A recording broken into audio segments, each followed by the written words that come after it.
Welcome back to the Daily Mastermind. My name is George Wright III with your daily dose of inspiration, motivation, and education so that you can create your ultimate destiny. Well, today we are going to continue with our reading of As a Man Thinketh by James Allen, and this is chapter 4 in the book. Chapter 4, Thought and Purpose. Until thought is linked with purpose, there is no intelligent accomplishment. With the majority, the bark of thought is allowed to drift upon the ocean of life. Aimlessness is a vice, and such drifting must not continue for him who would steer clear of catastrophe and destruction.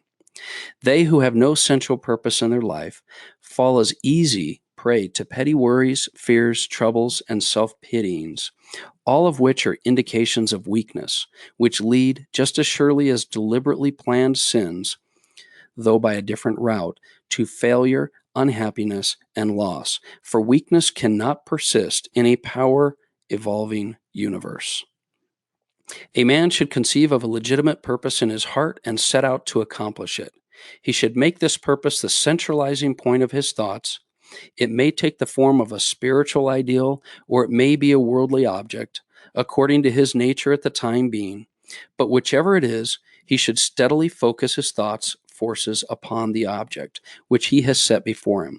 He should make this purpose his supreme duty and should devote himself to its attainment, not allowing his thoughts to wander away into ephemeral fancies, longings, and imaginings. This is the royal road to self-control and true concentration of thought.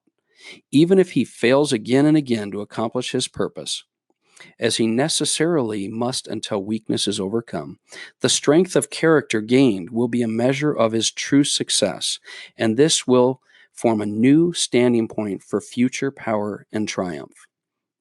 Those who are not prepared for the apprehension of a great purpose should fix the thoughts upon the faultless performance of their duty, no matter how insignificant their task may appear. Only in this way can the thoughts be gathered and focused, and resolution and energy be developed, which being done, there is nothing which may not be accomplished. The weakest soul, knowing its own weakness, and believing this truth, that strength can only be developed by effort and practice, will thus, believing at once begin to exert itself, and adding effort to effort, patience to patience, and strength to strength, will never cease to develop and will at last grow divinely strong. As the physically weak man can make himself strong by careful and patient training, so the man of weak thoughts can make them strong by exercising himself in right thinking. To put away aimlessness and weakness, and to begin to think with purpose, is to enter the ranks of those strong ones who only recognize failure as one of the paths to attainment, who make all conditions serve them, and who think strongly, attempt fearlessly, and accomplish masterfully. Having conceived of his purpose, a man should mentally mark out a straight pathway to its achievement, looking neither to the right nor the left. Doubts and fears should be rigorously excluded. They are disintegrating elements which break up the straight line of effort, rendering it crooked, ineffective, useless. Thoughts of doubt and fear never accomplish anything and never can. They always lead to failure. Purpose, energy, power to do, and all strong thoughts cease when doubt and fear creep in. The will to do springs from the knowledge that we can do. Doubt and fear are the great enemies of knowledge, and he who encourages them, who does not slay them, thwarts himself at every step. He who has conquered doubt and fear has conquered failure.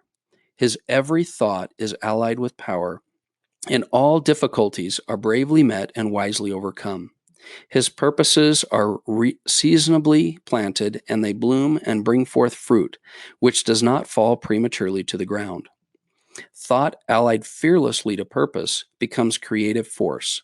He who knows this is ready to become something higher and stronger than a mere bundle of wavering thoughts and fluctuating sensations.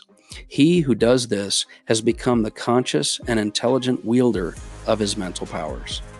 So that's our message for today. My name is George Wright III. This has been the Daily Mastermind, and I look forward to talking with you some more tomorrow. Have a great day.